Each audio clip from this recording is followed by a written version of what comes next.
O Serviço Cristão, capítulo 20. A obra entre os ricos e influentes.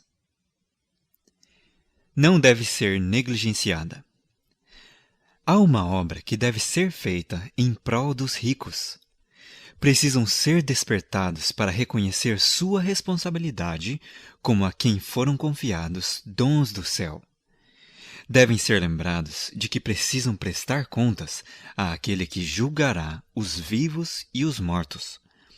Os ricos necessitam de seu trabalho no amor e temor de Deus. Muitíssimas vezes confiam eles nas riquezas e não sentem o perigo. Aqueles que por sua instrução, riqueza ou fama ocupam posição saliente no mundo, raramente são abordados pessoalmente sobre os interesses da alma. Muitos obreiros cristãos hesitam em aproximar-se destas classes. Mas isso não deve acontecer. Se um homem estivesse se afogando, não permaneceríamos imóveis, vendo-o perecer, porque é advogado, negociante ou juiz. Se víssemos pessoas rolando a um precipício, não hesitaríamos em socorrê-las, qualquer que fosse sua posição ou profissão. Semelhantemente, não devemos hesitar em advertir os homens do perigo da alma. Ninguém deve ser negligenciado por causa da aparente devoção às coisas materiais. Devemos experimentar angústia de alma por aqueles que se acham em altas posições. Cumpre-nos apresentar-lhes o gracioso convite para as bodas. O Senhor deseja que os homens possuidores de dinheiro sejam convertidos e sirvam de sua mão auxiliadora para alcançar outros. Ele deseja que os que podem ajudar na obra da reforma e restauração vejam a preciosa luz da verdade e sejam transformados no caráter e levados a empregar em seu serviço o capital que lhes foi confiado. Ele deseja que empreguem os meios que lhes emprestou em fazer o bem, em abrir o caminho para o Evangelho ser pregado a todas as classes, perto e longe. Aqueles que pertencem às camadas sociais mais elevadas devem ser procurados com terna afeição e respeito fraternal. Homens de negócios em altas posições de confiança, homens de faculdades inventivas e intuição científica, homens de gênio, mestres do Evangelho, cuja atenção não foi dirigida para as verdades especiais deste tempo, esses devem ser os primeiros a ouvir o convite. A eles deve ser o convite. Têm sido cometidos erros em não buscar alcançar com a verdade pastores e outras pessoas das classes mais elevadas. Temos evitado por demais as pessoas que não são de nossa fé. Conquanto não nos devamos associar a elas para cedermos à sua influência, existem por toda parte pessoas sinceras pelas quais devemos trabalhar acautelada, prudente e inteligentemente, cheios de amor por sua alma. Dever-se-ia arrecadar um fundo a fim de educar homens e mulheres para trabalhar por essas classes mais elevadas, tanto aqui como em outros países. Habilitações especiais dos obreiros. Alguns são especialmente habilitados a trabalhar nas classes mais elevadas. Estes devem buscar de Deus sabedoria para saber como alcançar essas pessoas, não somente para uma relação causal com elas, mas para, mediante esforço pessoal e fé viva, despertá-las para as necessidades da alma, levá-las ao conhecimento da verdade, tal como é em Jesus.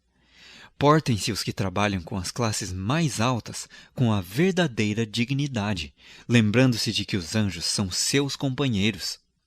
Conservem eles o tesouro do espírito e do coração, cheio de está escrito.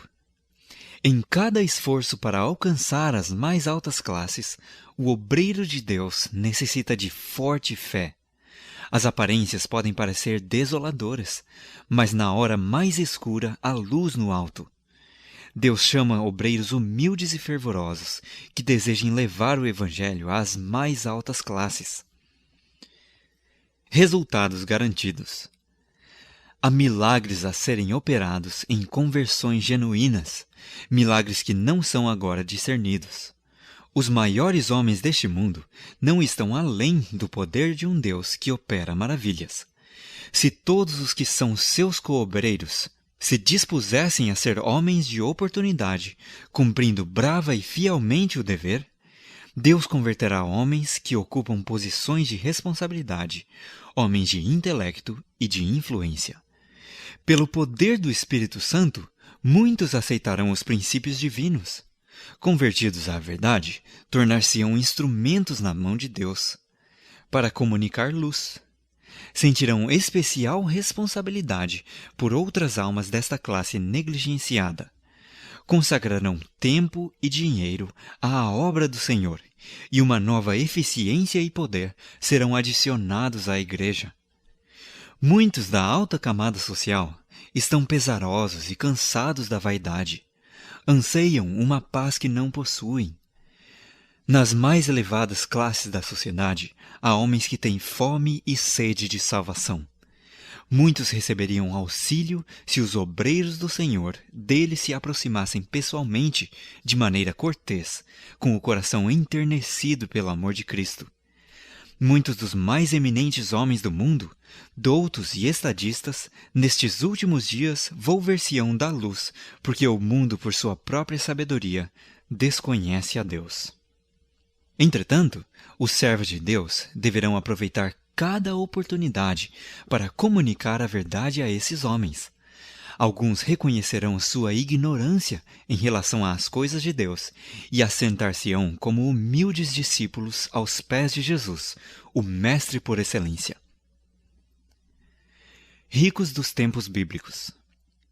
Este etíope era homem de boa posição e grande influência. Deus viu que, quando se convertesse, proporcionaria a outros a luz que recebera e exerceria forte influência em prol do Evangelho. Anjos de Deus estavam auxiliando esse inquiridor da luz, e ele estava sendo atraído para o Salvador. Pelo ministério do Espírito Santo, o Senhor o pôs em contato com quem o poderia guiar à luz. Agora, quando os judeus procuravam destruir a igreja nascente, Nicodemos veio em sua defesa, não mais cauteloso nem duvidoso, encorajou a fé dos discípulos e usou sua riqueza em ajudar a manter a igreja em Jerusalém e no avanço da obra do Evangelho. Os que noutros tempos o reverenciaram, agora o perseguiam e dele escarneciam, e ele tornou-se pobre em bens deste mundo, mas não esmoreceu na defesa de sua fé. O fim do capítulo 20 do Serviço Cristão.